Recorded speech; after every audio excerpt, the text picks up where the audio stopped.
चला तर आमची आता तिकीट निघली. आता आपण जाऊ ट्रेनकडे. पहिलं तर हे ब्रिज चढून जायचं आहे आपल्याला. हे ब्रिज आहे, मी जन्मातून जास्त काही चढलो नाही कारण की ट्रेननं सफर करायचं आपल्याला जास्त काम पडलं नाही. आपण पण आज आम्ही फिरायला चाललो तर एवढी गर्दी दिसत आहे इकडं, म्हणून मी रेल्वेचा प्रवास खाऊन टाळतो. काय गर्दी पा, ते तर घुसाले जागा नाही असाली ट्रेनच्या अंदर. आता कसं का होते का ते पुढं पाहू. भाई जशी समज आली त्याच्या बादचं हे पहिली वेळ हो जे ट्रेनचा प्रवास करत आहो मी. आणि भीड पाय,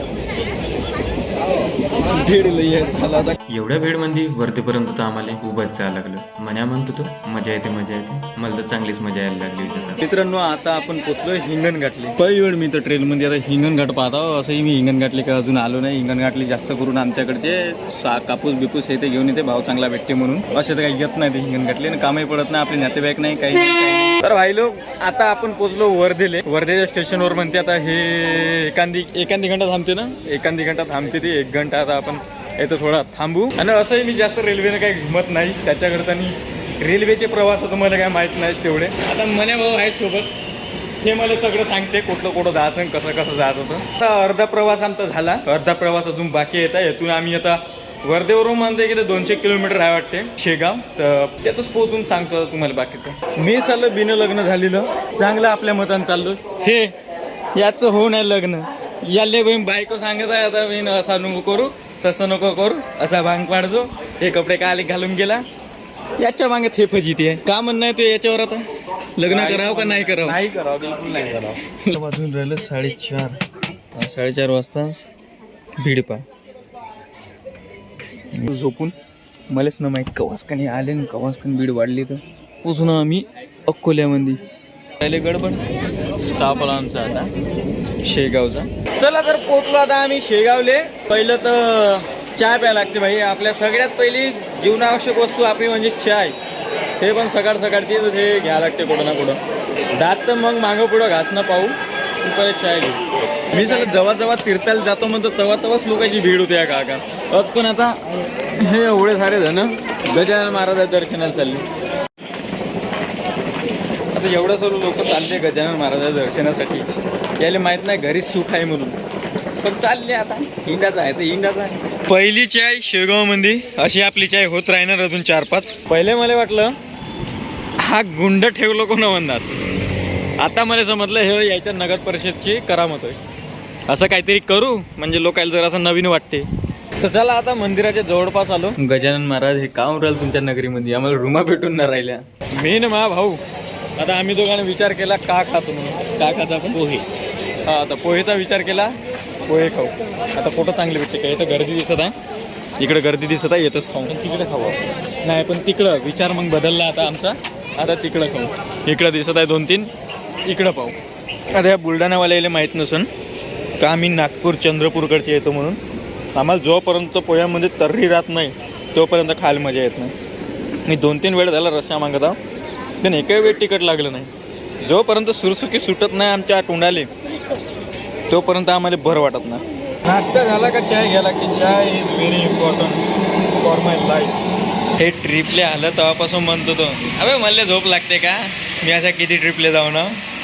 आता आपली झाली आंघोळ. आता सोबत्याची आंघोळ व्हायची आहे, त्याची आंघोळ झाली का त्याच्या बाद आपल्याला 15-20 मिनिटांनी जायचं आहे तर दर्शन आले. तर मित्रांनो आता आपण चाललो विदर्भातल्या पंढरी म्हणजे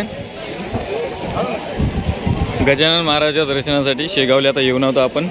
आज बाकी दिवसापेक्षा आज थोडी गर्दी जास्त दिसत आहे कारण की 2 दिवस इथं सुट्टीचे येत आहे ते. तर मंदिराच्या आतमध्ये आलो आपण.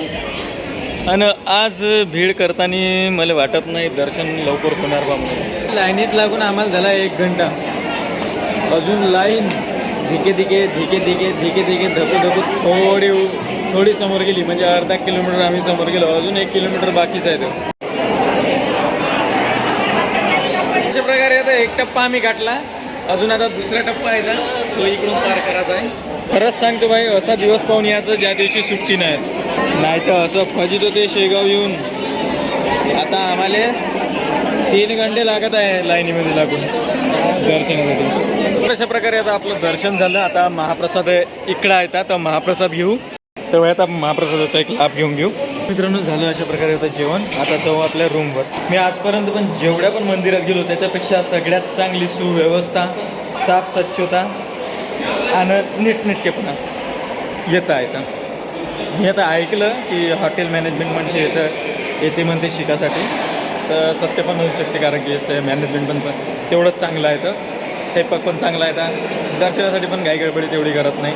आज एक ते एक आमचंच गडबड झाली, कारण की आम्ही गर्दीच्या दिवशी आलो. हे जर गर्दीचा दिवस नसता तर आमचं चांगलं झालं असतं दर्शन. घेतं तर झालं, वस्तू घ्यायसाठी जबरदस्ती केल्यासारखी करते. आता मी म्हणतो आमच्याकडे भजन करणारे कोणी नाही, आणि भजन करण्याच्या त्या झंडा घेऊन कुठं वाजवत बसणार आहोत. मंदिरातून निघलो आणि जत्रेत लटकलो. तर ह्या याच्यातून आता का वस्तू घ्यावं ना का नाही. जर मला कोणी असते तर हे घेतली असते, पण का फायदा. तर भाई अशा प्रकारे आता आम्ही शेगाव सोडत आहोत. आता आमची आहे 12 वाजताची ट्रेन. तोपर्यंत आता कुठंतरी जेवणाचं पाहा लागेल, आणि बाकी तर पैदल आता एकाच जास्त किलोमीटर आम्हाला जायचं आहे, हे करून घराकडं. मानलं झालं रेल्वेचा प्रवास आहे. आज बहुत गर्दी आहे. आम्ही आलो त्या टायमात.